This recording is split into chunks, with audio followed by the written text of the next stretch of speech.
he say, but he talking a little extra greasy. I ain't gonna lie. I ain't mentioning no dead niggas or dissing no or disrespecting nobody that passed away. I don't give a fuck what you say about me. I'm not gonna disrespect nobody who passed away or nobody kids or nobody mama or none of that shit. I'm gonna send you to your best friend Smelly gang. Oh my dad, man. Look, he from New York, so let me talk like him. Oh my dad, man's weather. See you just know I don't give a fuck none of that police, nothing. I said, you mad police gang? Just do it. Crash out, blow my melon. Like, you think gangsters? What you talking about? Go on my DMs, man. Don't care about the police. You think gangsters? Why you gonna DM a nigga? I don't care no police or nothing. Why you gonna give me that? Pull off. Damn, nigga. Pull me that. So this is when everything really started to pick up. When all of these serious threats started getting made, this was no longer just internet trolling or joking. This got rather serious. And even shit wild as fuck, bro. It was definitely serious to Lil TJ and his affiliates. And this whole thing only got worse when Cupham took it upon himself to make a song on stream with Aiden Ross and 6ix9ine, who also had some serious problems with Lil TJ as well. And in this song that they ended up making, everyone dissed someone. 6ix9ine was dissing rappers who he felt like were fake Muslims. Aiden Ross dissed Doechii, which got him in some problems as well. And of course, with the help of 6ix9ine, Cupham ended up dissing Lil TJ. TJ, that ain't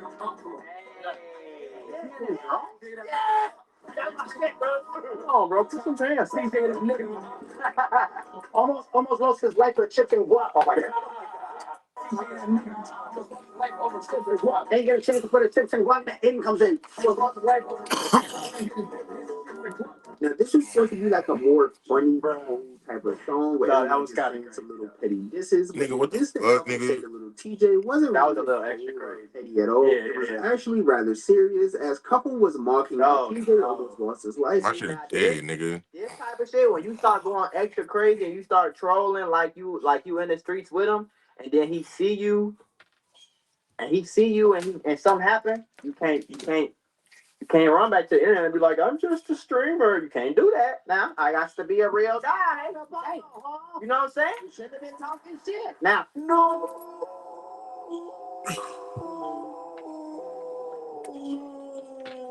Don't make me have to turn on the no sound, man. Don't make me have to do it, man.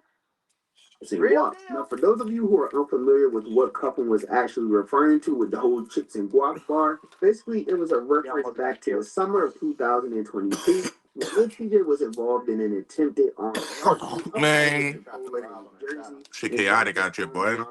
Lil TJ was shot multiple times, which almost caused him to lose his life at just a young age of 21. But fortunately, after an emergency surgery, he ended up making out okay, and now he's back to living his everyday life. But obviously, even though TJ... Why do niggas record in the hospital? Is that supposed to be like some... I don't understand. Turned to living his life as normal. This is still a very touchy subject to him, and really not only him. Just imagine how touchy that subject probably is to his friends, family, or loved ones, just because he almost did lose his life that day. So to hear someone, let alone a popular streamer, constantly troll and make jokes about this situation, obviously it is... I gotta fucking get my shit right. Cupham didn't seem to care too much. Lil TJ. Oh, no.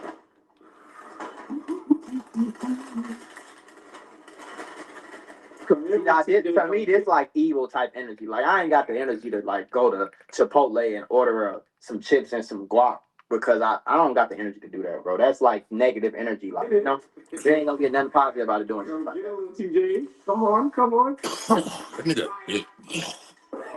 In fact, Cupham ended up taking the ultimate risk and pulled up to the city that Lil TJ is from, which is New York. And obviously, many people found this to be a very bad idea. Very bad idea. This whole thing was going to go bad for him. But at the end of the day, he was with Aiden Ross. And I'm not saying Aiden Ross is Superman or anything like that. But if you are familiar with Aiden, then you know he moves around with a lot of security. Sometimes he even has police escorts. The man literally moves. I've got this old bike and I got the receipt right here. I feel to beat it with a better deal on the sipped up model. We can't do that. Bringing your AT&T. Man, I got nobody doing this. What the fuck, nigga? Have a great day. This shit suck, nigga. Not as cool as I'm not gonna lie to y'all. We'll What the guide you hell? through how to stream your PS5 on TikTok. If you find this guide useful, then please consider subscribing and liking the video. It's important to note that you are going to need a mobile device or a tablet for this guide. So that can be an Android or an iOS device like an iPhone or an iPad. So once you're on your device, what you need to do is go and open up the App Store like this. And you're going to go and need the PlayStation Remote Play app. And also, you need to meet the requirements for streaming on TikTok, which I believe is 1,000 followers. So make sure you have live access. That's weird. So open up the App Store like so. 1,000 What you followers? need to do is go and get something called the PS Remote Play app. What this means is we can go and get our PlayStation screen on our phone, and then we can go and stream our entire phone screen onto TikTok. All right, so I'm going to guide you through step by step. So let's get into this. So tap on search and type in PS Remote Play, just like this. You should be able to find it pretty easily. And then it's this one here. All you need to do is go and get this and go and download it. After you've downloaded it, go and click on open. And then what you need to do is go and sign in to the app. So go and click on sign into PSN. And then you sign in using the same PSN account as you use on your PS5. After you've signed in, there's then a data setting which you can choose. Next, you'll get taken to a screen about connecting your controller. So what you can do is go and connect your controller to your phone, or you can just connect your controller to your PS5. You can do it either way. I personally just connected to my PS5, so I'll just tap OK there. And then it says what you want to connect. So I'll click on PS5. And after that, it then says before connecting to your PS5, there's a few settings we need to change on it. So we'll do that now. On your PS5, navigate to the top right and open up your settings. Then scroll down to System. And in System, go down to Remote Play. And what you need to do is toggle this on. If you're unable to go and turn it on, then what you want to do is go out of System, back to your settings, and go into Users and Accounts. And in Users and Accounts, go down to Other, and then click on console sharing and offline play. And what you need to do is enable this. This then makes it your sort of primary PS5. And after you've enabled it, then go back to remote play and you should be able to go and turn it on. After you've changed those settings, go and click OK like this, and then it's going to start the connection process. So just wait. It's now saying linking your PS5, and shortly it will start checking the connection. And just like that, it's now connected. And as you can see, I'll just rotate my screen round. You can now go and see my PlayStation screen on my phone. So tap a few times so you get rid of sort of the on display buttons, because of course we don't really need them because we can use our controller. And so now what I'll do is just go and connect my controller to my console, or you can connect it to your phone, as I previously said, and I'll just sign in using this account here. And just like that, I'm now using my controller on my phone. And so now what we can do is we can start streaming on TikTok. So we can just go and get out of the PS Remote app for now. And then what we can do is go and open up TikTok. On TikTok, open up the camera, then click on live in the bottom like so, and it will then take us to this screen here. And what you need to do is select mobile gaming. You've got device camera and mobile gaming. Click there, and then what you can do is name your stream. So you can click on sort of the pen icon, and then type what I'm playing. So I could go and type in PS5 Fortnite. Of course, you can name yours what you want. There's a few more things you can do, but I'm going to keep it simple and just have it just right. And then go and get this pop up here about crazy motherfuckers. Usually I be streaming on damn then there'll be a quick countdown here. Usually I be streaming on Twitch and damn Kick, but I don't know what the fuck going on today, man. I cannot get signed into my Kick, but it's making me slightly nervous. I don't usually stream on TikTok. Matter of fact, motherfucker, I don't even use TikTok ever since that whole fucking that shit that's going on with the goddamn government.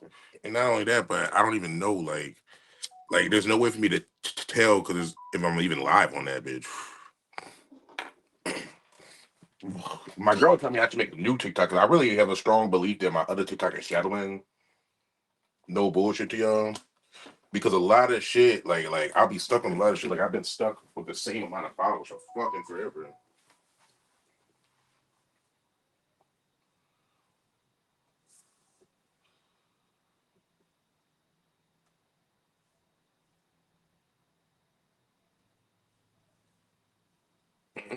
Yeah, I've been stuck with the same amount of followers for fucking ever. And majority of my videos wasn't doing shit. I can't even lie. I think I was just shadow banned from smoking on that shit.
This shit's fucking lame, man. I'm trying to figure this situation out. I don't know if I'm gonna be able to figure it out, yo.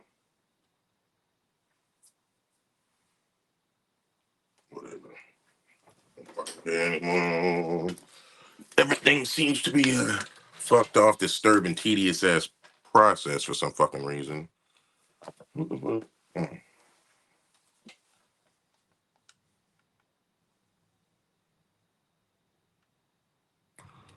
Yeah, I think TikTok is fucking dead.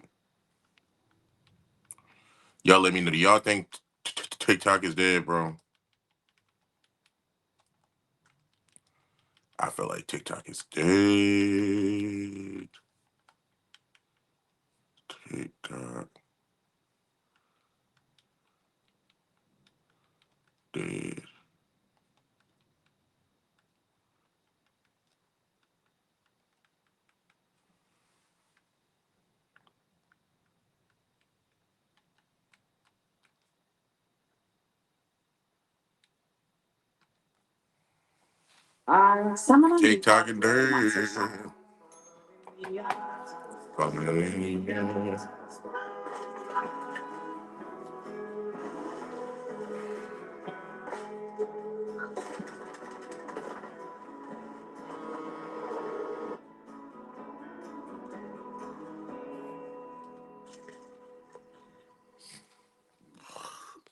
Depop, where taste recognizes taste. List now with no selling fees. When every day feels the same, one man wants more. I need an adventure. So Ken goes to Expedia, the one place you go to go places. So if I book my flight now but my stay later, Book now or add later. You still save. thanks, voice in the sky. The more Ken travels, the more he saves. Bundling flights, stays, and cars. Good horsey. He even got this rental with his rewards. In Ken Map, it was free. Ken, in Italy, they also drive on the ride. All right, ladies and gentlemen, massive news. So it looks like TikTok might just officially be dead. Or at the very least, unusable to people who, take their privacy very seriously. As according to the BBC Pause, they say TikTok closes deal to split US app from global business. The US and China have signed off on a deal for TikTok's Chinese owner to hand over the company's American division to investors backed by Donald Trump. The US version of TikTok will become majority owned by a group of investors that includes American tech giant Oracle, California-based private equity fund Silver Lake, and United Arab Emirates investment firm MGX. And it seems after this division has happened and China has now handed over the American version of TikTok over to the current administration as well as US investors, the entire app just has gone to shit. And to start things off for the list of things that are going wrong with this app, apparently, and this is weird to me, the term Epstein has now been censored on TikTok. I shit you not. Apparently, if you try to send the word Epstein, I guess comment or DM it to someone on TikTok, it has now just been completely blocked. Someone said American TikTok versus European TikTok. This is bad. And yeah, this person's in Europe, they can type the word, Epstein, and this person's American and they cannot. Here we have one person said Epstein, another person said, did you see that? The other person said nope. So yeah, not entirely sure what that is about, but another person said, no one is talking about TikTok's latest update on their terms and services, which, and this is crazy to me, tracks your citizenship/immigration status, religious beliefs, mental and physical health diagnosis. They want to kill you and want to take you out.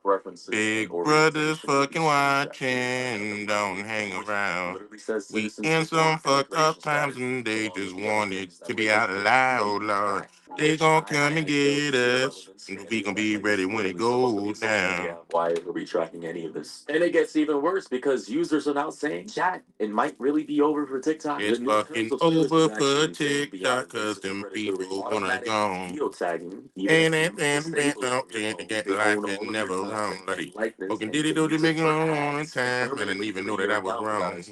It's pretty bad. Firstly, in the privacy policy under information you provide, TikTok has included sensitive information such as citizenship and immigration status. I need to be very clear when I say this, TikTok collects more than one type of information. There's information you willingly provide, information that is automatically collected, and information they get from third-party or other sources. And I know a lot of people who got to this portion of the new privacy policy are panicking. However, I don't like fear-mongering for views, so while TikTok will track you to an extent, here's some things you can actually do about it. Now, I just gotta say before this guy goes any further, WTF, it's clear as day to me that all the fear mongering about China this, China that, collecting and stealing and violating American rights and privacies was highly exaggerated because now that the USA owns the American division of TikTok, they're literally doing the same exact thing, or if not even worse. Like, genuinely speaking, regardless of what your beliefs or politics are, you got to understand that an app wanting to know your race, your religion, your sexuality, and everything else in between, as well as your immigration status, is definitely beyond insane. Like, why the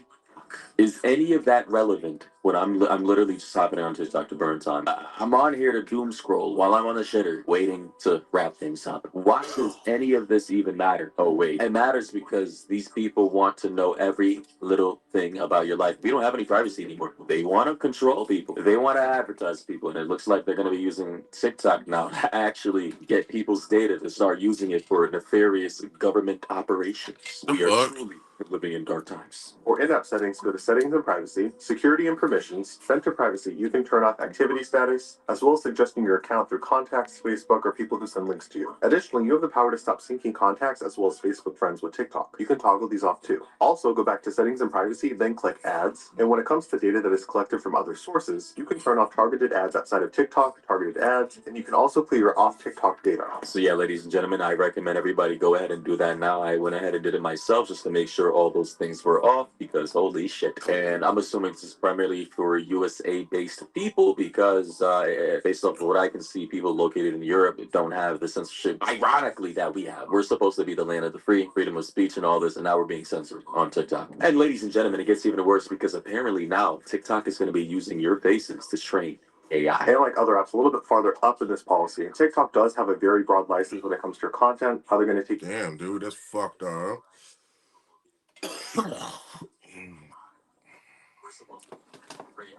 I have a question for you. Instagram. Do you All right. think Instagram is dead? Here's what I'm gonna Done? say. Here's what I'm Over gonna with? say. Here's what I'm gonna say. Well, I thought Instagram was dead until this fucking TikTok bullshit is happening. Now I feel like it's gonna cause a surge in one to God YouTube, of course. YouTube short is gonna take over this bitch. You hear me? And then Instagram gonna make a fucking comeback. Facebook might even fucking make a comeback because of this shit, man. These motherfuckers and sabotage this shit. I honestly, bro, I used to tell motherfuckers like, motherfucker, TikTok felt like the last place on the motherfucking internet where organic growth was still fucking possible, bro. You hear me? But now, shit. You hear me? I don't really know, bro. I don't really know what the fuck gonna happen. I feel like everybody gonna revert back to their ways. They might even say fuck social media. Shit. I don't know, bro. Shit fucking wild.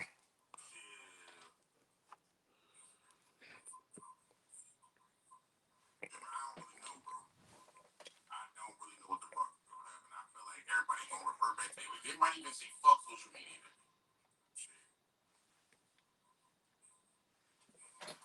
My name is Tangy the Lua Coker. I don't know if they're gonna say I am fuck a social graphic media. I designer. don't know if that's fucking possible. Growing up in Nigeria, all the ashwabis and things that we wore all had different patterns. For this collection with Walmart, I really wanted people to feel texture, hair texture, Shit. brown. And that's the story I'm trying I to gotta tell. log because into my Kick again because I feel like people on Kick fuck with me more. I'm not I even have a gonna question for you. Do you think Instagram is dead, done, over with? Well, let's chat about this in this video. So there's been this like overall feeling I've been noticing on Instagram and in other places as well, that there's just been some big changes happening in the algorithm. And this isn't just like instantaneous. This has been over time. And it's really pushed a lot of creators to rethink, whether Instagram is really a platform to be using at all. And I want to reframe this a little bit. Instagram is one platform, but I think, short form content in general, whether it's reels, shorts, TikToks, short videos on X or any of these other places, I think they all kind of fall under the same category. The one thing I'm making a distinction on is long form video because I think there's something different happening with long form video. There are some things that we should talk about in this What does that video even mean, though? that pertain to us as creators and where we're spending our time and our energy creating, but also consuming. So I've got 4 different things that I want to cover in this video. And these are just different things that I've been thinking about as I've been re-looking at Instagram, what I'm doing on Instagram, also just short form content in general. And a big part of what's happening with these changes is this introduction of AI slop, garbage AI content that's popping up on our feeds and just cluttering the real and authentic content that we actually want to see. For me personally, whenever I see AI content, it's, an instant swipe away. It's never show this page to me, or, delete this or whatever, try to get this away from, my feed, but it's not going away. Like, the AI content is here, and it's just becoming more and more in our face. With the introduction of Sora 2, that application alone became one of the hottest applications when it first came out. It was #1 in the App Store within 4 days. It had 1 million users within the next day after that. I don't even know what the now, yo. 99% of I the don't even know what the people fuck that downloading is, the app y'all. aren't even using it. Y'all let So me we've know, seen because a I never heard of that shit in my 99% life. drop in But I'm its late users. when it What comes this to the whole telling AI shit. me is that, well, people don't really want to consume AI content. The more I talk to creators, like other creators that are friends of mine, and I see other videos on this topic, or I see people posting about it, the more I just get this sense that nobody really wants to be fed AI content. And the more that it's pushed in front of us, the more that we're all actively searching for real and authentic content. So one of the things I keep hearing about 2026, it's going to be the year of authentic creators coming out as themselves and, being on camera. What does Hanging that out like this, truly like we're having this mean? Like the conversation VTuber shit? up What on does that a top of mean? a mountain. Like, this is not like an AI background or anything like Oh, that. that's what the I'm fuck up he here means. on top of a mountain because this is where I love to come and make content. It's nice being outside. Okay. But what I'm getting at is, for me, when I see AI content, I just don't want to consume it. Like, yeah, it's there, it's in our face. Like, brands are going to be using more and more of this AI because it's cheaper, it's easier to make content. And great for that kind of stuff. If we're watching a marketing piece, sure, AI is there. It's easy to get your point across to try and sell something. But when I go on, these platforms, I'm looking for entertainment or education, and I want that from real people. Like, I want to see real stories, and I want to actually, learn from someone who's there in real life. I don't want some AI version of that person. And I know I'm not the only one. Like, I think that's the general kind of census for all of us in this world of, like, consuming content. Well, not all of us. I'm sure there's some people out there like AI garbage, because it is getting fed to us, and they're getting millions of views for, like, animals acting like humans, driving cars, doing stuff like that. Like, I mean, I think that's going to be a novelty that's going to wear off pretty quick. And there's people saying that AI is going to get so good that it's going to replicate us. Like, you could basically create an AI version of yourself, and you could do whatever you want with that AI version of yourself. But I still think there is a world where you just can't replicate real humans. There's going to always be this, like, artificial layer that just isn't quite real. AI is always going to be a copy of a copy. And so authenticity, I think, is one of the biggest things that's going to be important this year. And so let's talk about copies of copies, because I think that's going to be a thing. I was watching this video of a creator. It's like a young guy, he's in his 20s, that has built this whole company around creating short form content. And he guarantees, like, I don't know, 500,000 million views on all of his videos for his clients. And the company is like $1 million a year company. Like, it's a really big company really fast because he's able to create viral content in the short form format. But one of the things that he said in this kind of, like, behind the scenes with him, he was talking about how the way that he's been able to kind of guarantee this virality and always make things work is that he sees what's working already on these platforms and then copies that. He's making copies of all these viral things. And I think that's a big problem on social media and short form content in general, is like, you see one thing that works and then you have to copy it. And then so we're just making copies of copies of copies. And it's really just becoming a lot of the same slop. This isn't AI slop. This is just kind of the same copies again and again and again. And the more this happens, the more it's just mindless content. And so I have a, quick little story for you. There's a turkey vulture right there, just flew by. I want to do a video where I go photograph those birds, because I'm not really a bird photographer or videographer. I want to try that. Side note. But I have a story for you. I just got off a plane yesterday morning. So I flew to Mexico with my family, had a little vacation. It's like towards the end of January, and I've been sick multiple times. I got sick again on this trip. It's been a lot so far this year. However, on the plane ride home, there was a guy that was sitting one row ahead of me and over to the left, like on the aisle. And I was on the aisle back here. And I was kind of watching what he was doing on his phone because for the entire 3-hour flight from when we took off, when we're sitting there on the tarmac, till when we got back to San Diego, he was flipping through videos just like this the entire time. He was on TikTok. And just like the kind of content I saw in his feed just popping up, I would tune in every once in a while and just kind of see what he's watching. And it was like the most garbage, mindless slop the entire time. Just like I was watching that, I was like, man, this is what we've become as consumers on these platforms. It's just sitting there mindlessly scrolling like tick, tick, tick. Watching something for a few seconds. Watching something for a few seconds. Yeah, everybody's fucking. Everyone's gonna have ADHD if they don't already, motherfucker. Hour-long documentary. Everybody can't And pay that attention to documentary, shit. No like, one can even had some fucking hold pretty conversations. Like, no bullshit, thought-provoking yo. concepts in it. You know what I mean? We had some And, fucked like, off even ass today, times, bro. if it's You can't even talk to nobody. Like, motherfuckers is afraid to do any damn thing. Can't go out. Like, it's fucked up. Right.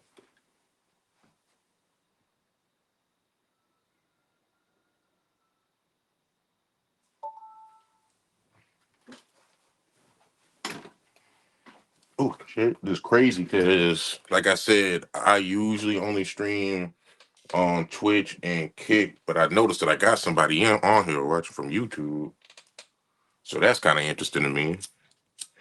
I never thought about streaming to them. Well, I guess before I ever had a Kick or a Twitch, I used to stream on YouTube, but no one, I feel like that was like fucking like 6 years ago. So,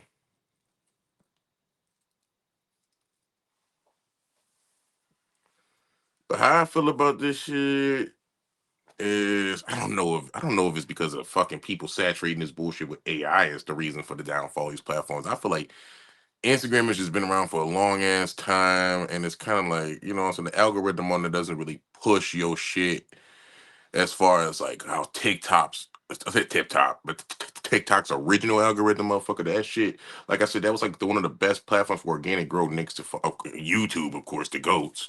But on YouTube, you gotta be pushing them motherfuckers out, and it's gonna take some time.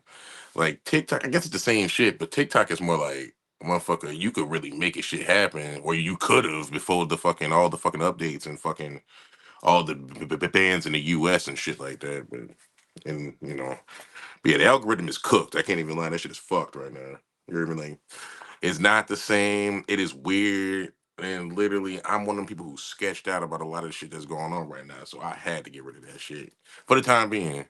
But yo, it's crazy because I literally had just got my situation right, and I was about to stream on damn Kick.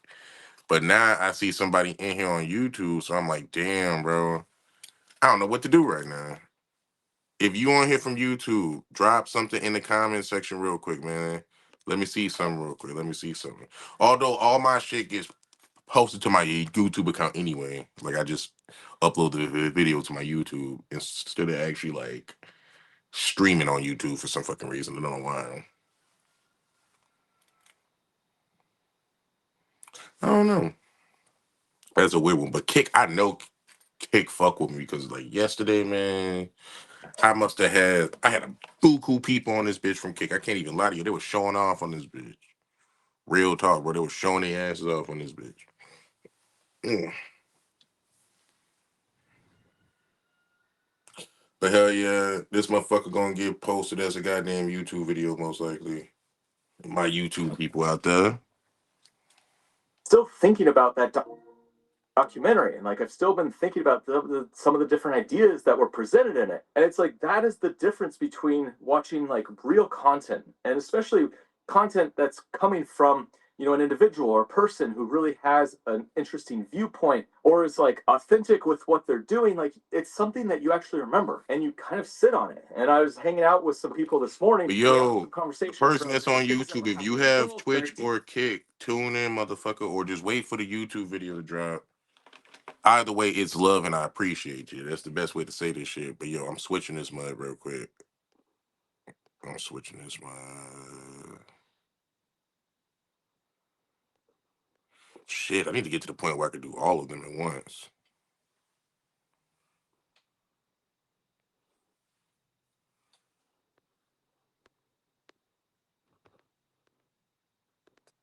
$16 a month.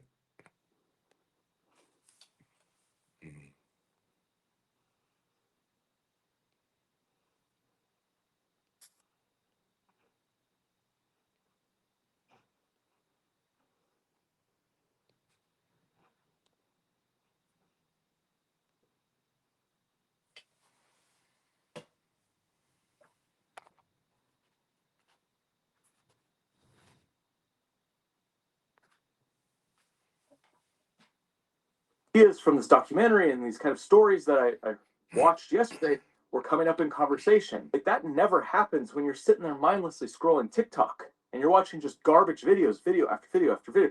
You don't sit there and remember it. You come out of that and you're just kind of brain dead. Like, that's the feeling I have after mindlessly scrolling. I feel like this video's kind of gone off the rails a bit, but let's go back to my notes, what I originally had here. See, this why I fuck. Man, let me pause this motherfucker. This why I fuck with Kick, bro. You hear me? I was just saying this shit, and for the people on Kick, I apologize. I was trying to stream on Kick, but my shit literally said that I lost fucking access or some shit, and I had to go through a whole bunch of bullshit. But I was just telling people because I was streaming on Twitch and YouTube this now, and I was telling the people on YouTube that I apologize because I usually don't stream on YouTube, but I drop everything as a YouTube video.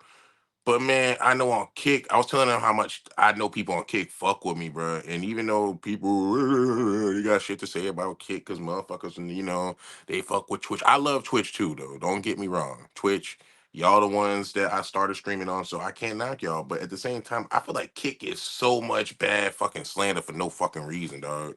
You hear me? Even with my own fucking homies, like none of my homies stream on fucking goddamn Kick, bro. I'm the only one. Like no fucking bullshit to y'all, bro. Everybody else is either Twitch or fucking YouTube, bro. You hear me? Like no fucking bullshit. But hey, I don't know. Maybe it just is what it is, motherfucker. It is what the fuck it is. And if you on Kick, man, and you new to the chat, don't be afraid to hit that follow button. If you on Twitch and you new to the chat, don't be afraid to hit that sub button, motherfucker. You hear me? I'm trying to reach 200 followers on both platforms, man. So hell yeah. Y'all let me know. But what do y'all think, bro? Do y'all think that Instagram is dead and TikTok is dead? Like, come Bring on, us man. back to what I originally thought, where this video was going to go at the beginning. The first is the head of Instagram. He put up this post. This is like a few thoughts on why things are changing. So he says that the key risk Instagram faces is that as the world changes more quickly, the platform fails to keep up. Looking forward to 2026, one major shift: authenticity is becoming infinitely reproducible. Everything that made creators matter, the ability to be real, to connect, to have a voice that couldn't be faked, is now accessible to anyone with the right tools. Deepfakes are getting better, AI-generated videos and photos are indistinguishable from captured media, and power has shifted from instant. Not everything though. So some of that AI shit look fucking terrible. Like no bullshit. Some of that AI shit is fucking horrible, bro. Zero. Now, You hear me? we kind of been Like talking about some of that this, shit and I you could don't tell, think like it's it'll be like a necessarily fucking true. 50 Like, guy. just It'll be coming like at a this being you like, fucking know, bro. what I'm doing right Like here a can be fucking 100-foot tree or something. reproducible It by just look like some AI. shit that In just a seems way so it fucking could, far fetched, but is it man. going to have the same I'm not kind of gonna lie, and it's directionality almost that we've weird. gone They with doing this too video much thing shit with AI. They authenticity? The making same they kind of bringing like mess motherfuckers ups and like moving the camera around. alive It's who like, have been passed away and shit like that. Adding people in videos who have never met or even seen each other in life, like it's fucking weird. Or pictures too. It's just weird, bro. You hear me? That type of shit is weird as fuck. I don't know. Like, I don't even know why the fuck people even want to do shit like that. That shit is creepy, bro. No bullshit. Like, I mean, to a degree, maybe, but it's inauthentic. Would you watch this video if you knew that this was all AI? I don't know if you would. I mean, there's a good chance you probably wouldn't, because you'd be like, this is someone trying to make something real to trick me. Anytime you're being tricked, you don't want to watch it. He goes on saying individuals, not publishers or brands, establish that there's a significant market for content from people. Trust in institutions is at an all-time low. We've turned to self-captured content from creators that we trust and admire. Authenticity is becoming a scarce resource, driving more demand for creator content, not less. The bar is shifting from can you create to can you make something that only you could create. And this is what I'm getting at. Like, the you need to fuck? come as your authentic self and be on these platforms as you. That's going to be the biggest thing moving forward in 2026 and beyond. If you can't do that shit, then it's fucked. It's for what the fuck? The what? These motherfuckers said TikTok is dead. Super Bowl ritual. Approach live. And of course, we have Devon True in the The building. fuck does that mean? All right, yo. Here's what we gonna get into, y'all. Y'all already know, or if you don't know this shit, motherfucker, then you know now.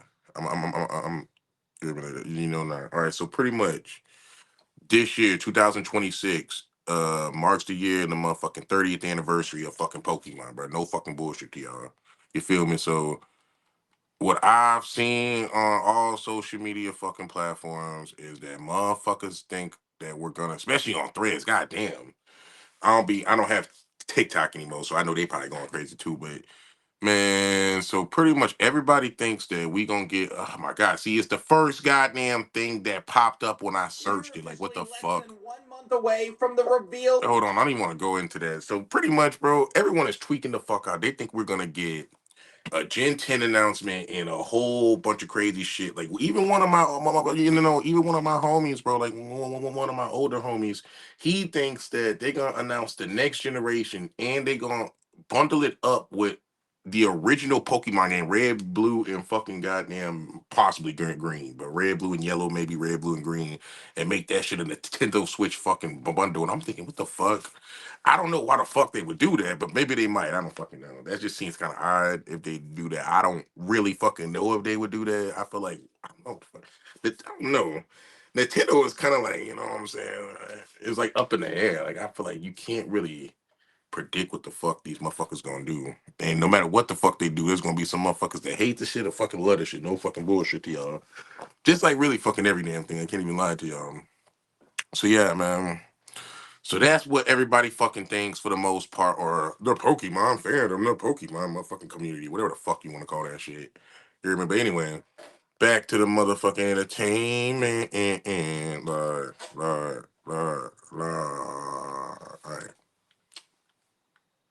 But look at this shit. This is the first thing you see on this bitch.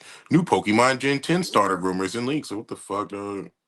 Exploring dead Pokemon games, nothing there. Oh my god, Brand. Oh my god, get that away from me, yo.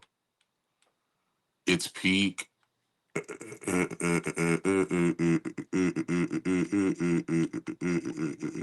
the easy? My shit was right there.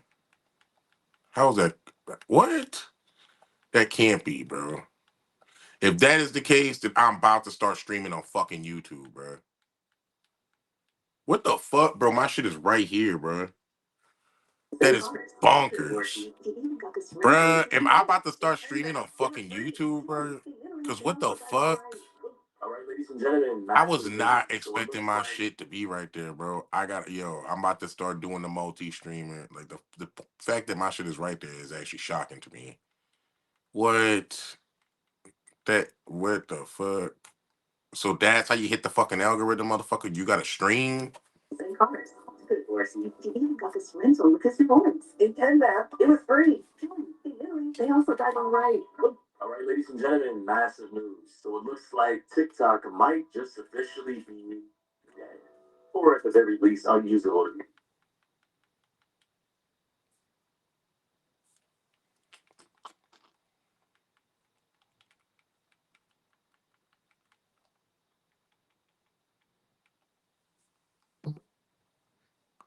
Bum bum bum bum bum bum bum bum bum bum bum bum bum bum bum bum bum bum We're bum. not trying to just Bum win bum a bum soccer bum though. bum We're bum building bum kids. bum bum bum HEB bum is bum a bum. great supporter of livestock I'm trade. about to start Small day streaming one. on YouTube They've been there, because they've I been need that steadfast, YouTube and they never money. wavered.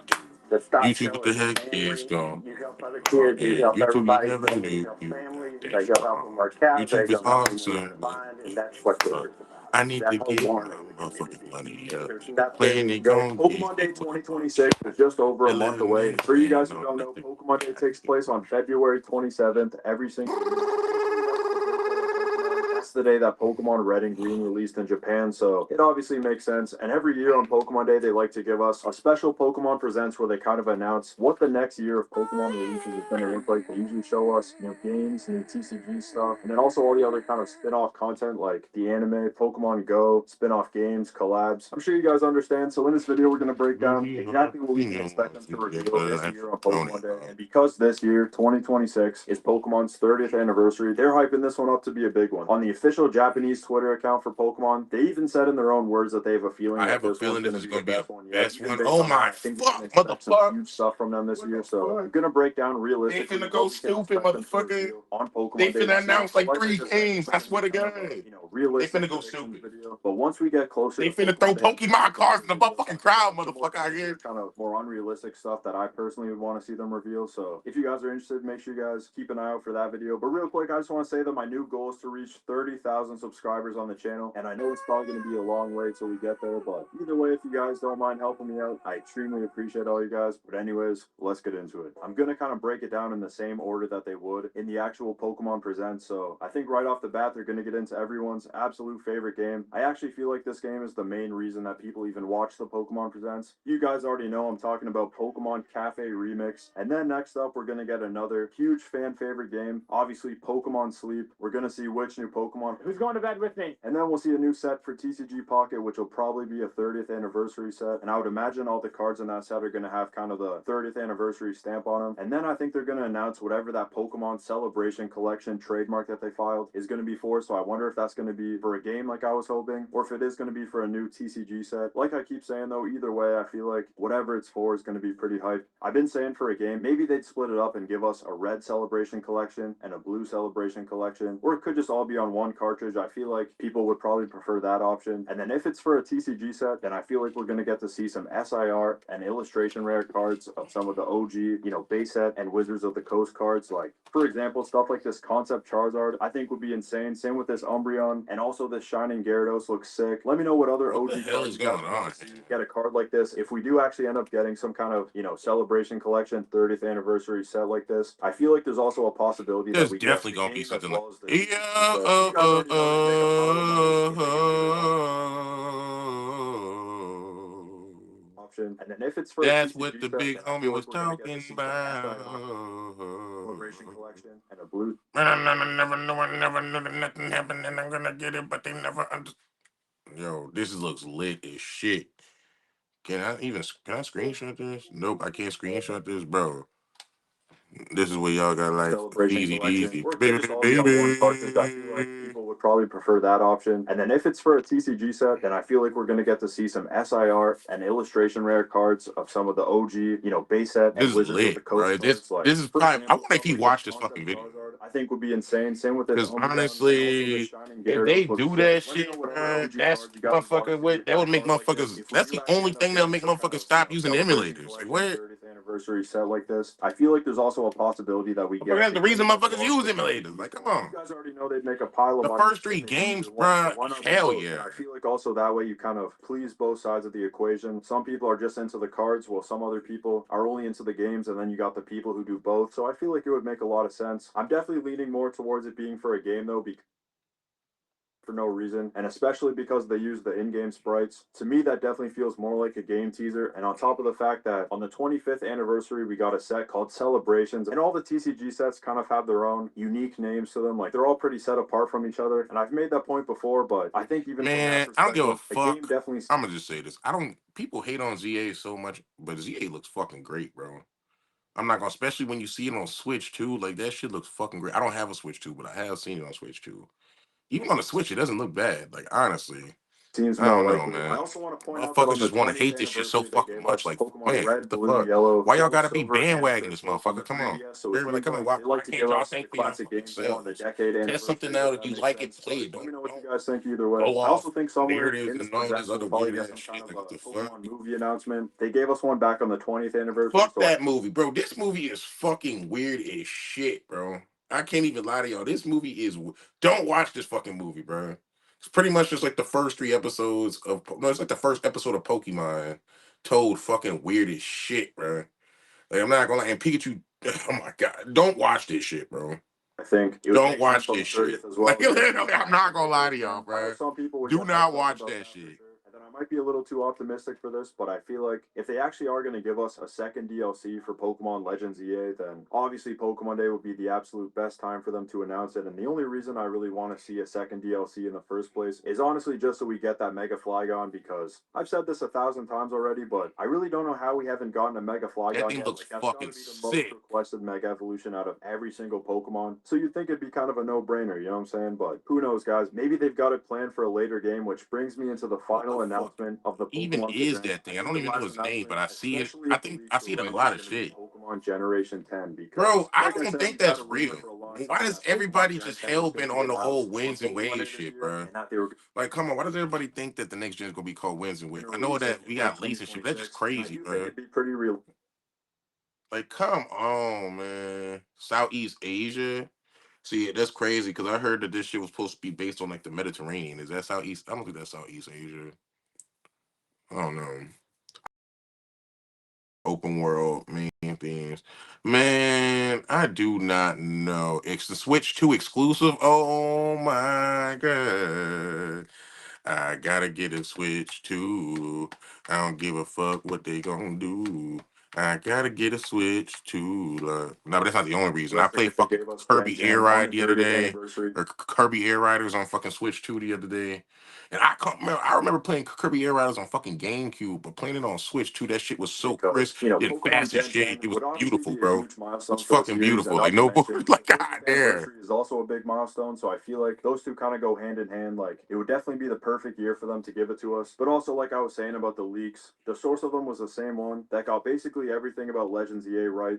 No, fuck that. Videos in the description. And also, I know I mentioned Pokemon Go at the start, but honestly, I haven't played that game in years. You guys are gonna have to let me know what kind of announcements we can expect for it. That shit almost looks too crisp on the Switch too. What the fuck? It's making me uncomfortable. And if you guys agree with what I said, or if you have your own list, drop it down below. Like I said, I'm gonna drop my wish list probably in a couple weeks when we get a little closer to Pokemon Day. And also, like I said before, my new goal is to get to 30,000 subscribers. That shit looks beautiful. I need a Switch make sure you guys too. subscribe if you're new. That shit looks beautiful. I need a Switch too. Pokemon Legends Galar. What is wrong with y'all people, bro? I do not think that's gonna happen. Overview. Yo, Pokemon's champion. Everyone cares about that shit. It's gonna be lit. It's gonna be litter than the littest. What the hell? Frozen Spirit announcement trailer. What is this? Get this away from me. No, they didn't. We know that 2026, this year is the 30th anniversary of Pokemon, and because it's the 30th anniversary, we got some absolutely huge things for Pokemon to expect this year. Even Pokemon themselves said that they have a feeling that this year is going to be. So, oh my gosh, that's what y'all going on for, bro. Yo, so what y'all think gonna happen, motherfuckers? Let me ask y'all real quick. So what the fuck do y'all think is gonna happen? Y'all think we gonna get a new motherfucking game announcement, motherfucker? Like, think about how long it took them to announce ZA. What the fuck, bro? I'm seeing so much shit right now about Wednesday Waves. You can't even type this shit in. You see, there's too much crazy ass shit. Holy shit. Pokemon Legends hoeing. What is wrong with people? Fuck, I feel like, oh my god, they're not. Oh, well, I guess, hey, they did Pokemon Legends ZA, so that means they could do any region at any time, maybe. So maybe that is a possible thing. I just feel like there's so many. Legends hoeing would be lit, though. I can't even lie. I can't even lie. Legends hoeing would be lit. But I don't know if they're gonna do that. There's already a Legends. They might do a Legends Black and White or something to do with Black and White or some shit, or a region that they haven't done, like maybe Legends Sun and Moon or some shit. That'd be crazy because a lot of their legendaries are like prehistoric, pretty much. A lot of the legendaries are fucking prehistoric in general, but shit, man. My algorithm is fucked up now. It's like all Pokemon shit. The fuck.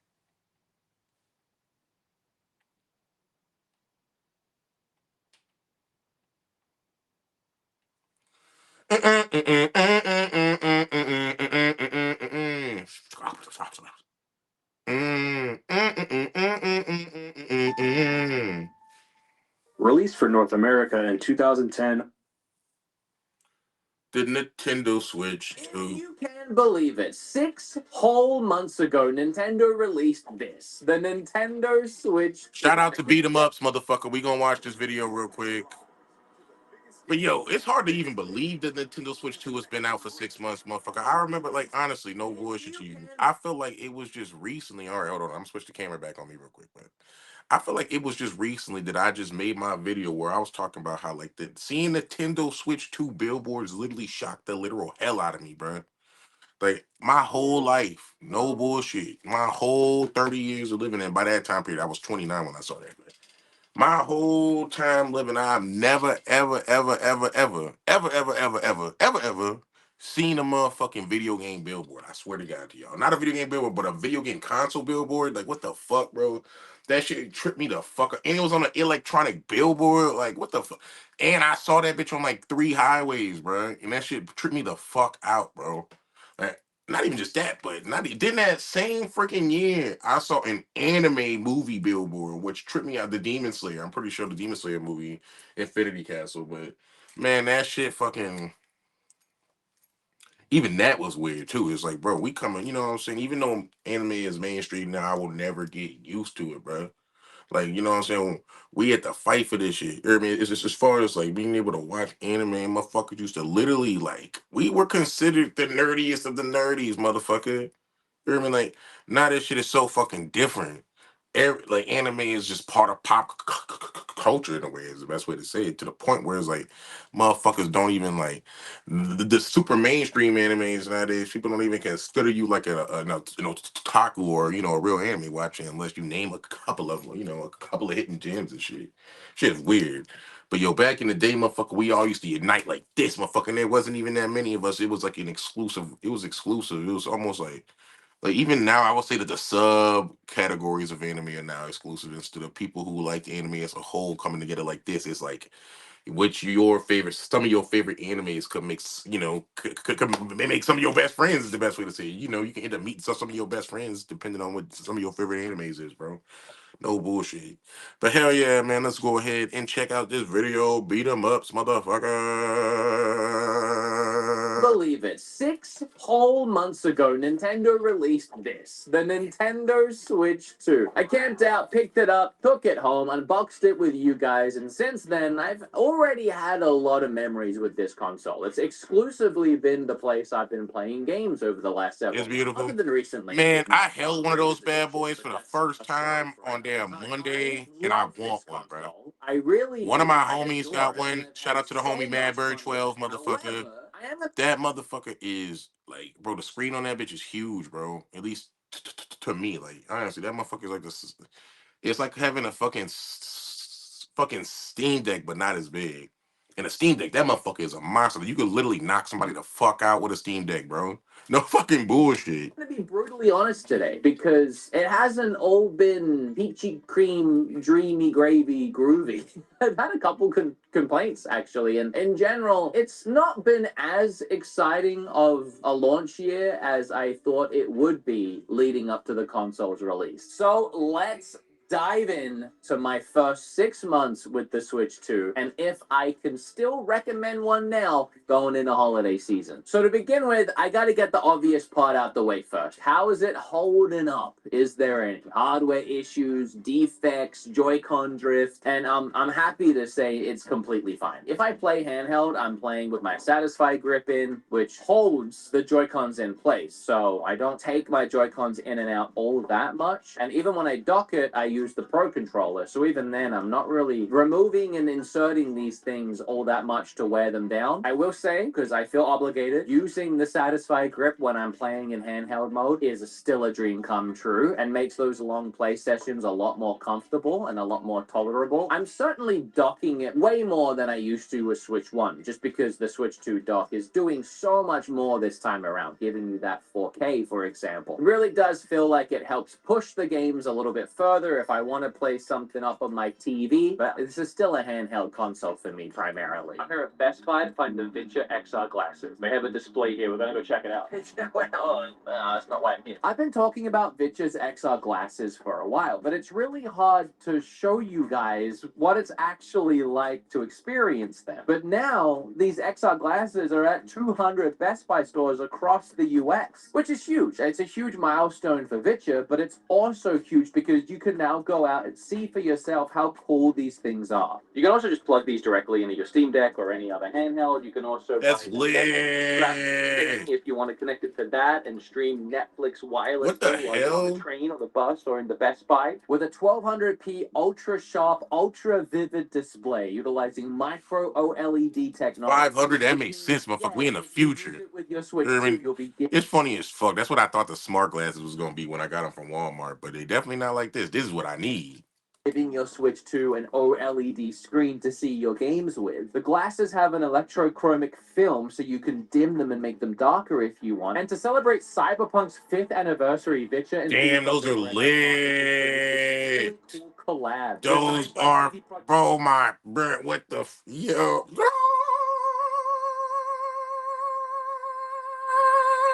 All right, them bitches is fucking clean as absolute shit, bro.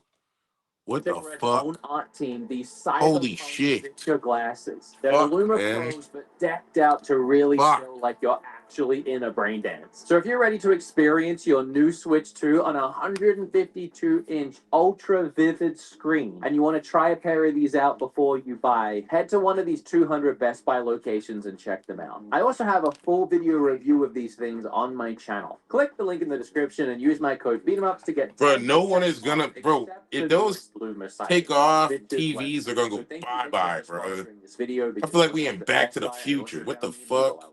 Motherfuckers is they gonna bro? I swear to God, TVs are gonna go bye bye if those take off. Everybody's just gonna be in their room with those bitches on their fucking face, or sitting right next to each other with those bitches on their fucking face. That in my 1 month later video, and nothing has really changed. Yeah, the battery doesn't last long. It's not the best. I mean, most games you get like a couple hours at best, especially if you're playing something like Donkey Kong, Mario Kart. You're probably gonna want to keep a charger or a portable battery nearby. But moving on, when Nintendo revealed the Switch 2, I thought it looked quite sleek with just a little hint of color around the analog sticks. There wasn't a nice little detail like, you know, on the PlayStation 5 controller, if you zoom in on the grip, it's actually the triangles, squares, and X's of the PlayStation logo. It's just that nice extra level of quality. There was nothing really like that here. It quite literally is just a black console with a blue and orange highlight. And it got boring quickly. It was weird. It was a mix of not being all the way sleek because they tried to add the little bit of color, but also not Nintendo colorful, popping, fun gaming console that I'm accustomed to, and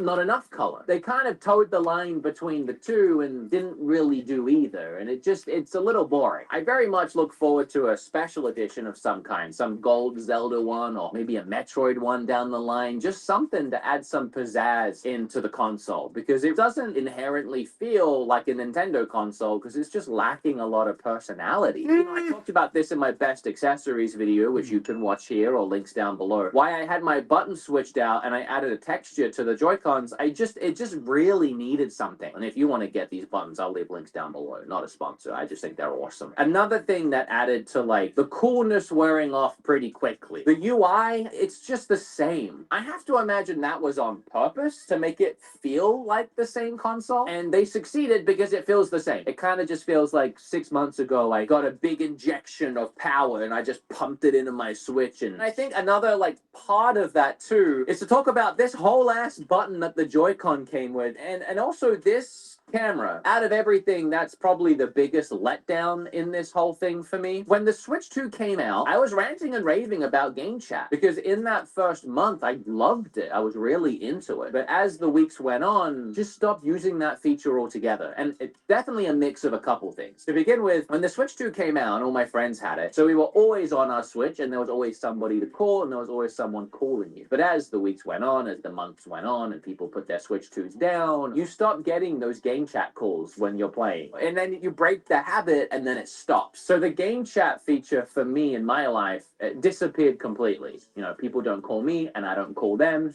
It's kind of like real life. And then that plays hand in hand with the camera. I mean, the $50 camera that comes with the console, you can only use it while docked. I bought the Piranha Plant one that I could plug into here, but you know, I wasn't doing game chat, so it didn't really matter. And then this guy just ended up being unplugged on my desk for the last 5 months. That's in part because of what I said about game chat, and also there's no games that use it. And the only games that do use it are ones that just put your face on the screen, which like, I don't really need my face on the screen while I play. I would be more interested in this thing interacting with my games, kind of like how Jamboree TV utilized it as an actual gameplay feature. Even that's a little bit corny, of course, but I would be more interested in trying those experiences. Because again, when the Switch 2 was marketed to us and sold to us, the camera was heavily featured. This is not part of the Switch 2 experience. This is a throwaway, which is really funny considering this is how the console was sold to us, and this was the part that really made it look the most different. You take that away, and then again, you're left with the Switch 1. Innovation, Nintendo. Where is the innovation? And then I wanted to buy a second dock this time around. I stream and I make content at my computer, so I just want a dock there. I got really sick of moving the dock to my TV every time I wanted to sit down and play on my TV. In a perfect world, it would have been $50-ish, right? No, $125 for an extra dock. Ludicrous. I know a lot of people probably just have one setup and it's fine, but I just think they're charging way too much for that. They got me on it, I guess. I've had a good time with the Switch too. I really have. I really do like the console, and I've played some great games, and I've been so excited to make this video and talk about the fun times I've had over the last 6 months. I don't know where all that came from. I guess I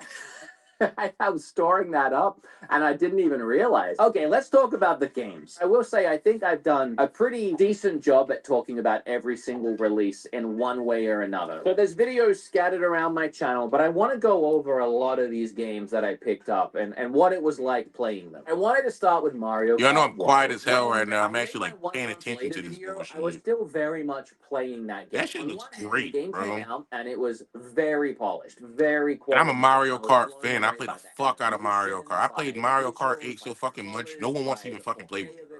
My biggest complaint, No bullshit. especially now, was just the content. It really is a giant missed opportunity that I hope they flesh out and they add to over the years to come. And not just with more tracks or characters, but with more things to do. And I don't consider the P-switches something to do. Those are like tiny mini side things that are next to the big thing that you're supposed to do. Except the big thing you're supposed to do isn't there. And then you have Knockout Tour and you have the standard racing, and you can't even do Grand Prix online. So it's just super limited. But I gotta say that wore off pretty quickly, and I have not touched Mario Kart World in the last 5 months, other than when my godson calls me and asks me to play with him, and I say yes, because how can I not? Then we had Donkey Kong Bonanza. I think that game is honestly as perfect as it can be. I have absolutely no complaints about that title. This is pretty much the reason I want to switch to, knockout release is to that we play had that shit. in the first 6 months.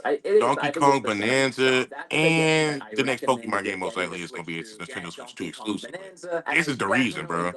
When they said that this game was a Nintendo Switch 2 exclusive, I thought about getting the Nintendo Switch 2 then, motherfucker. Stop fucking playing.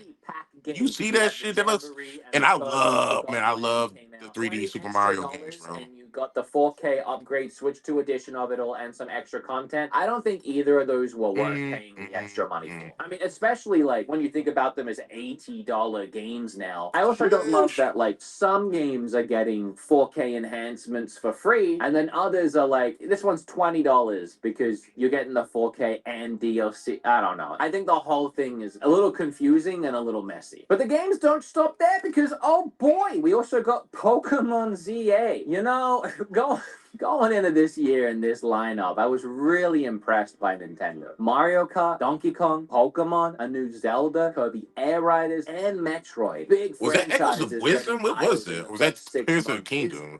Crazy work from Nintendo. But I complained about Sword and Shield and Scarlet and Violet, but I still enjoyed those. You know, I made a video recently about am I getting too old for video games. Pokemon ZA, Maybe so, I found man.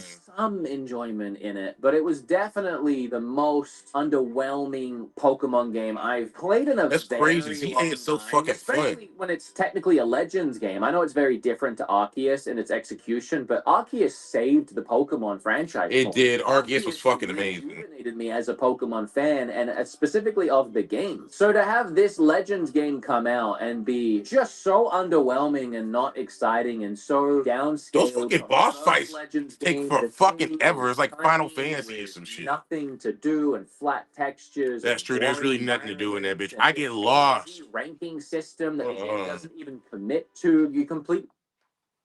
You're literally lost walking around that fucking game.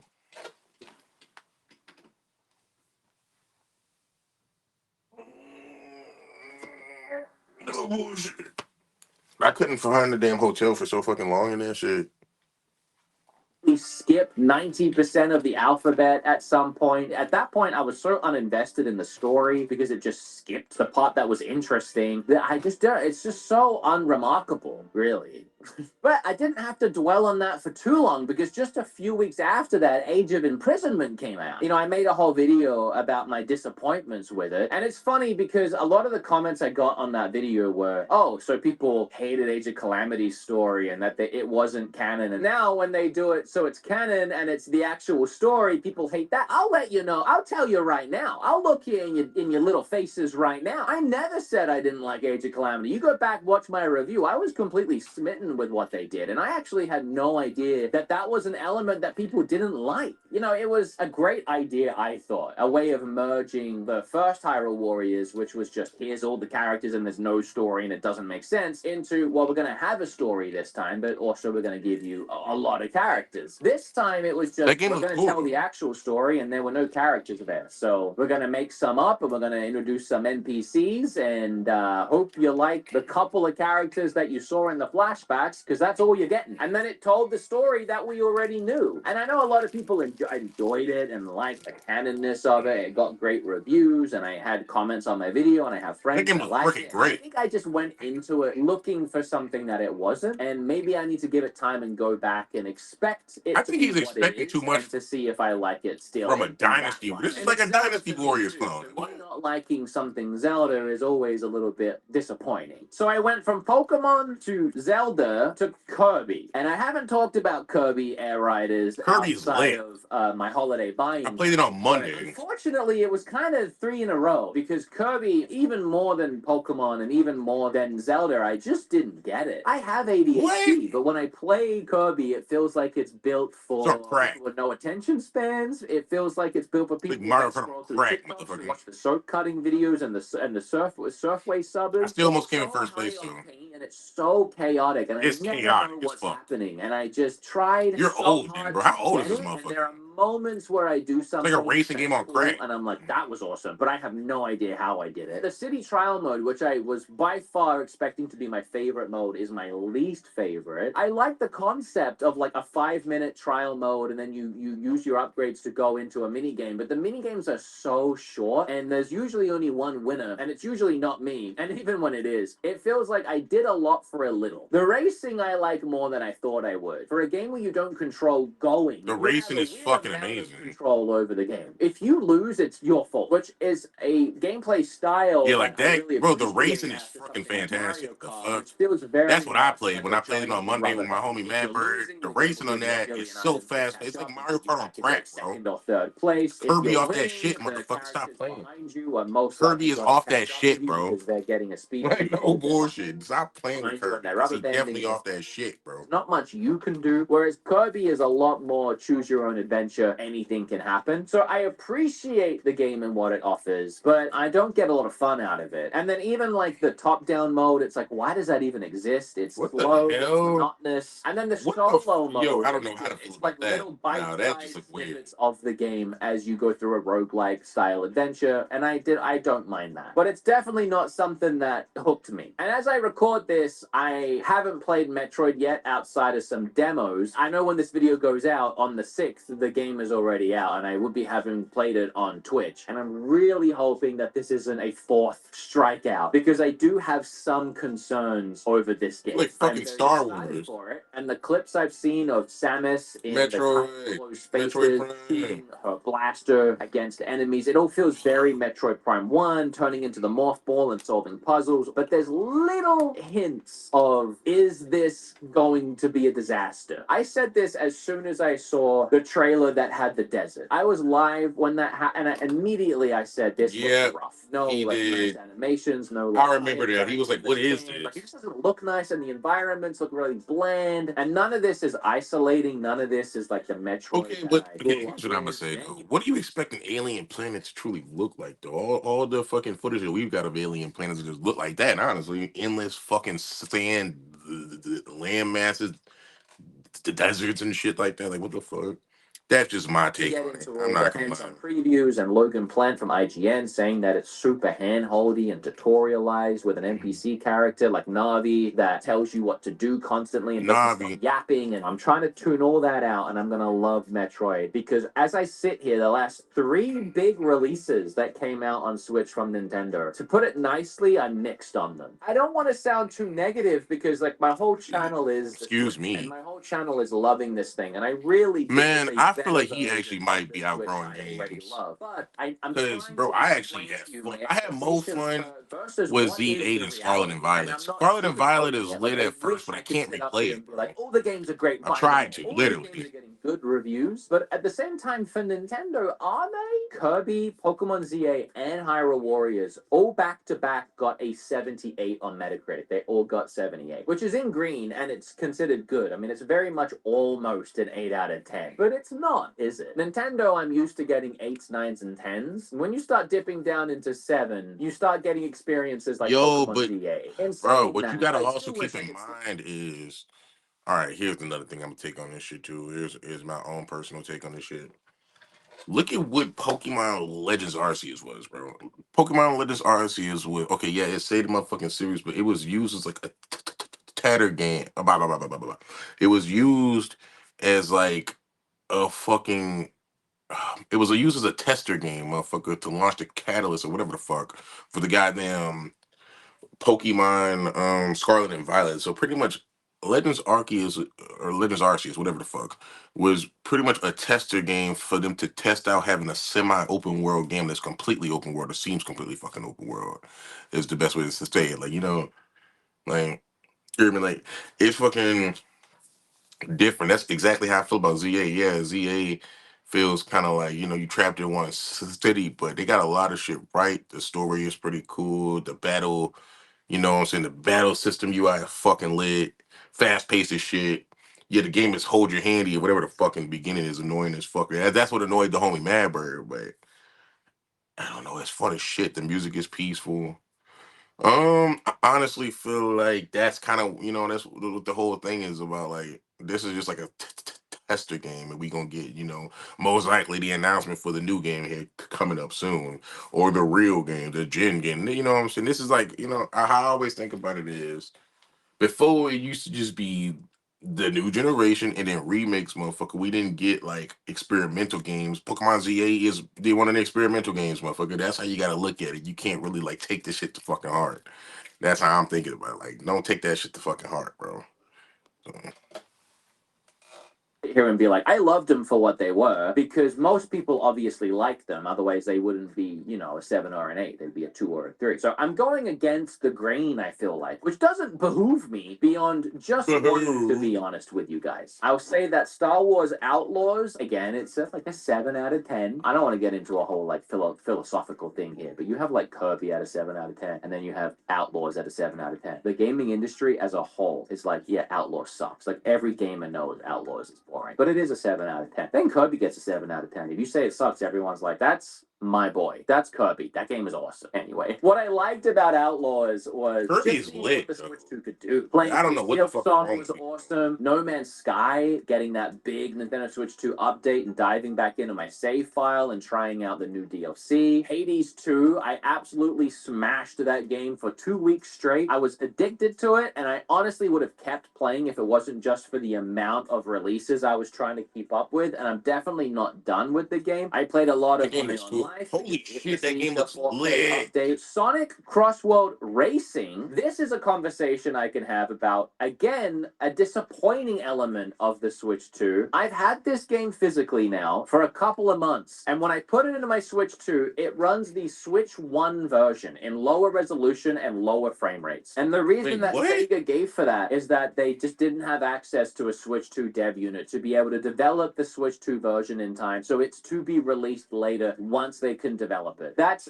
What? ridiculous. They gave dev units out to random developers That like is the Chilling by the Fire creators. Why did that is very shocking. they get one? And But every time somebody tells me that they have Sonic Crossing or whatever on the Switch, because my homie Madbird said that too, and my older homie Anthony, like he said that shit too.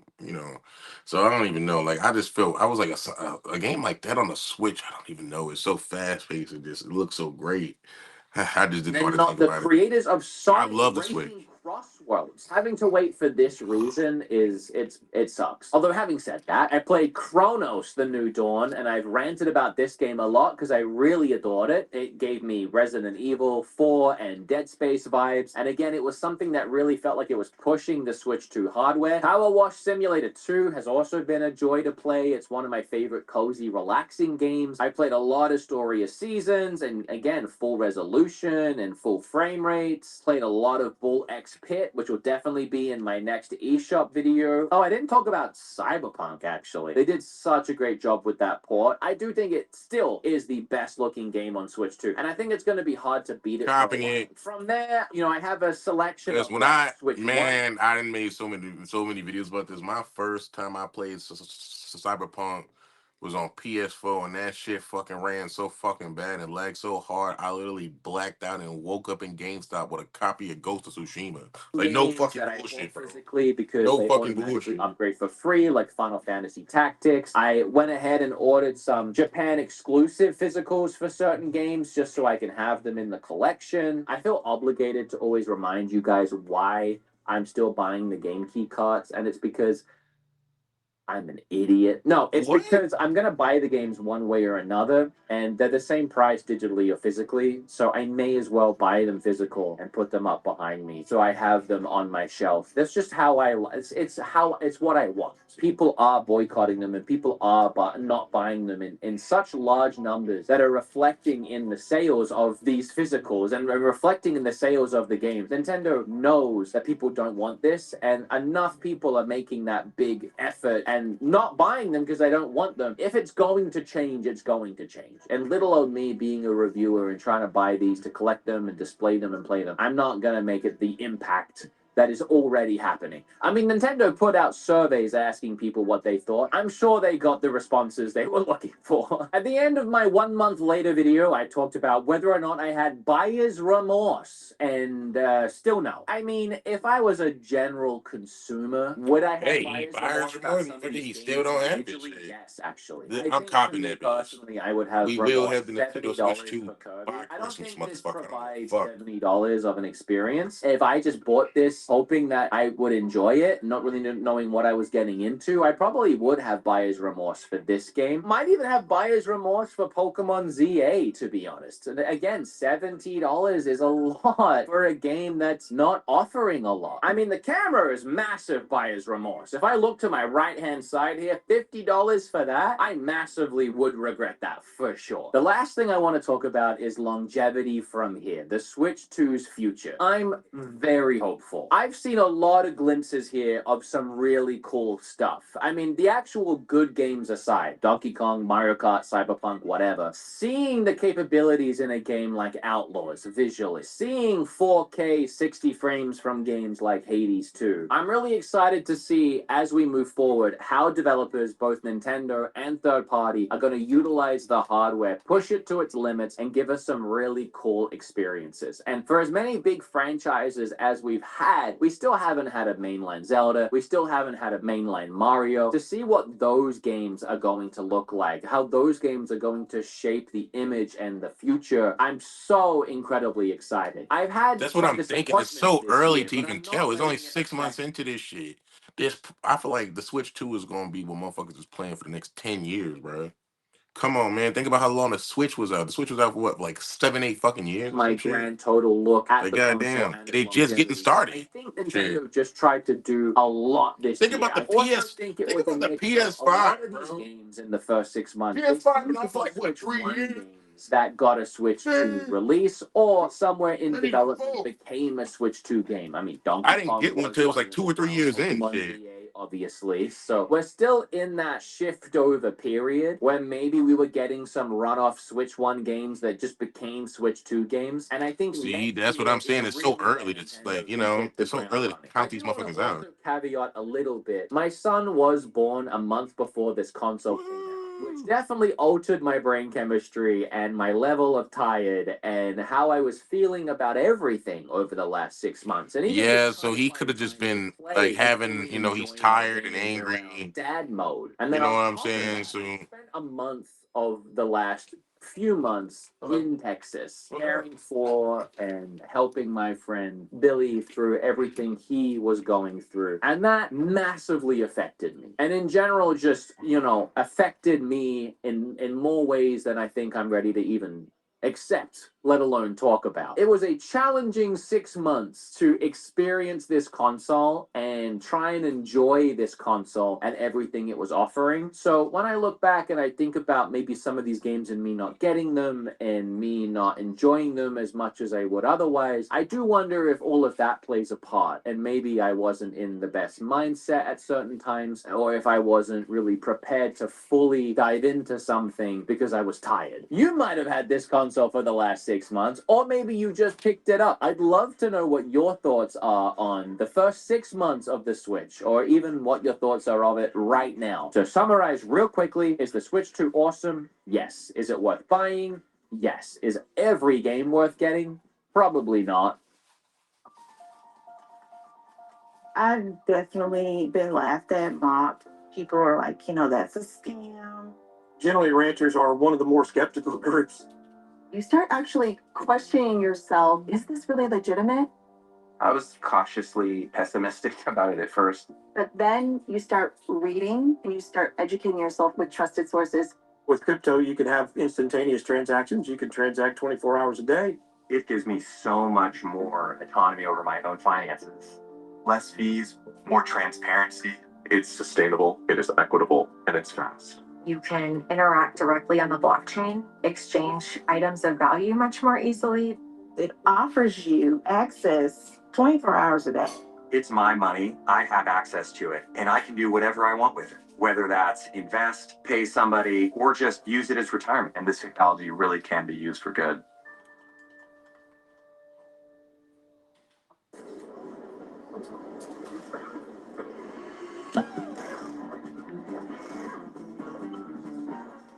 They'll do anything to keep the optimum advantage to themselves. Optimum Nutrition.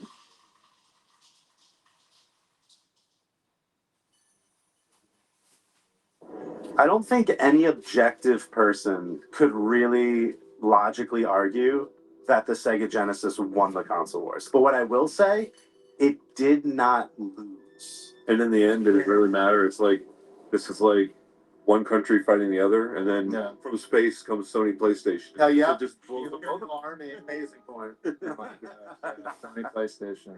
PlayStation? I think if you look at the statistics, Super Nintendo did sell more overall by the end of both of their runs, but there was a time when Sega actually eclipsed and was beating Super Nintendo. There was like a precious, I think it was less than 12 months, but there was a tiny window. There was where when Sega was in first place. And then they got all cocky.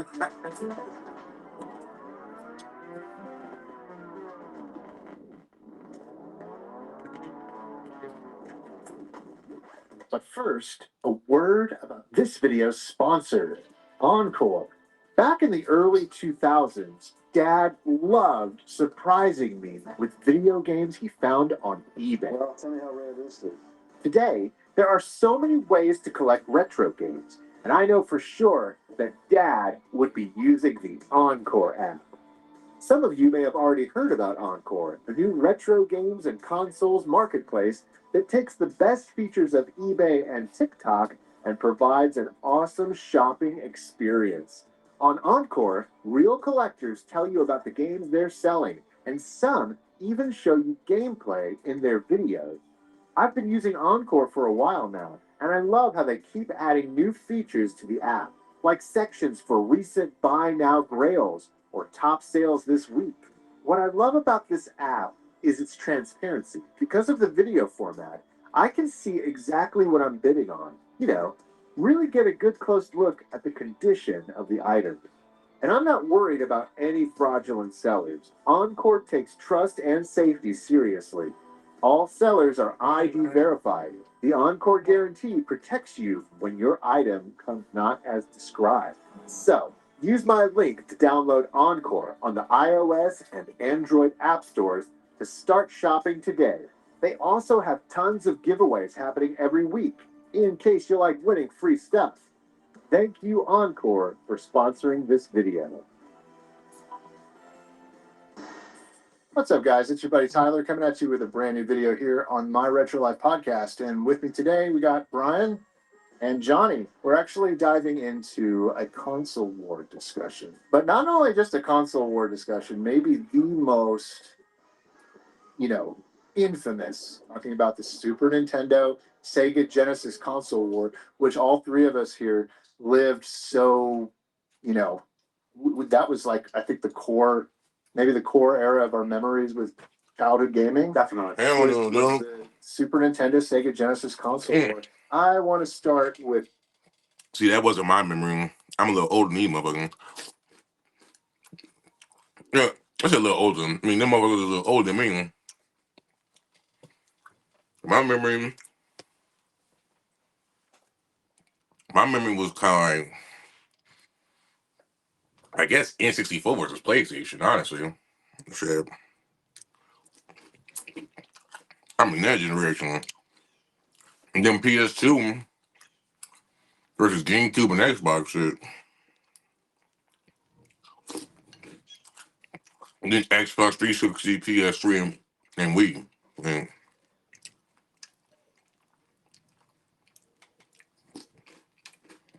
now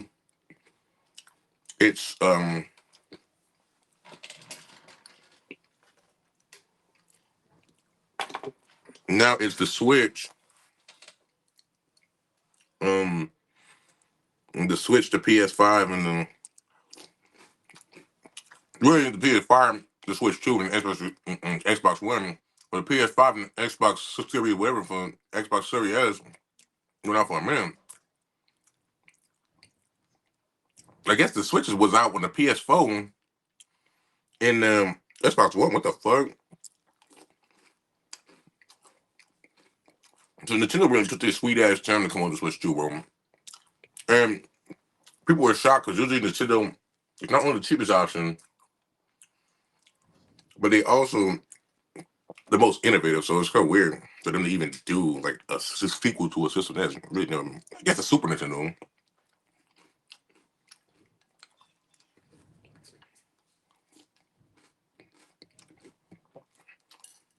They should just call this motherfucker the Super Switch, honestly, because it's pretty much the same shit.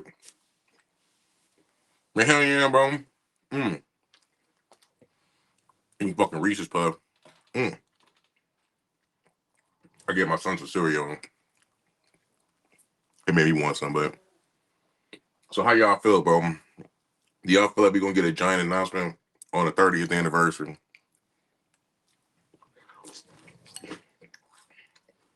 But y'all think motherfuckers is tweaking?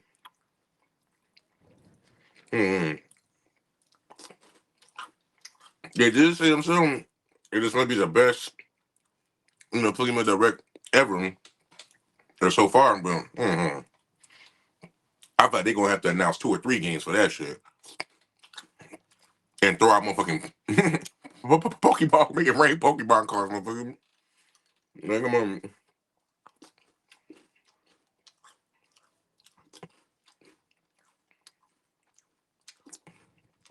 Mm-hmm.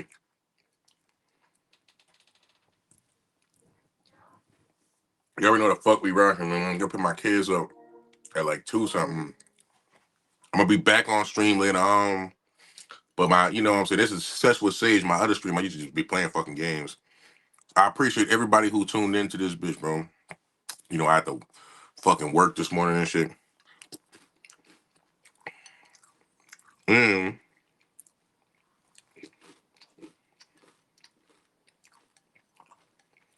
just love every single time because you could have been doing anything in this moment. And you chose to chill with the Sage, man. And then politic with the boy, watch YouTube shit reviews and shit. Y'all let me know down below, bro.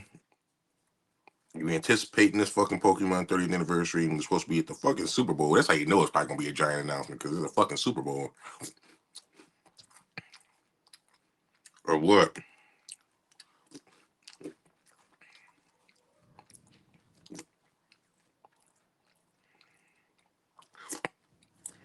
Some people gonna watch the Super Bowl just see the Pokemon shit.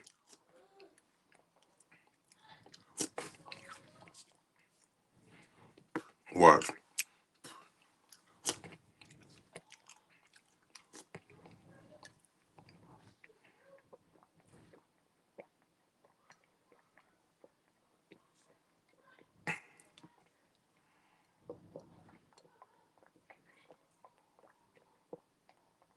All right. Cereal milk, motherfucker. Ironically, I'm about to roll something up. Oh, hell. I hate when I spill over my fucking ashtray, yo. That shit is annoying.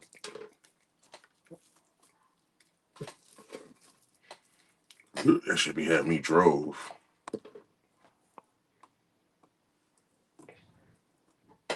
I should have my ass drove, bro. But hell yeah, bro. It's love. Every single time y'all tune in to the next fucking stream. It's gonna be this evening. I'm chilling. I don't know what I'm about to do now. I might record something. Most likely about to record something or chill, play Pokemon or some shit, bro. Y'all stay wavy out there, man. Big Sage Life shit, bro. Thank y'all. If you new to the motherfucking chat on Twitch, don't be afraid to hit that sub button. If you new to the chat on motherfucking Kick, don't be afraid to hit that follow button, bro. Excuse me. And it's love every single time. Sage Life. And I'm gone, people. Tune in later on this evening.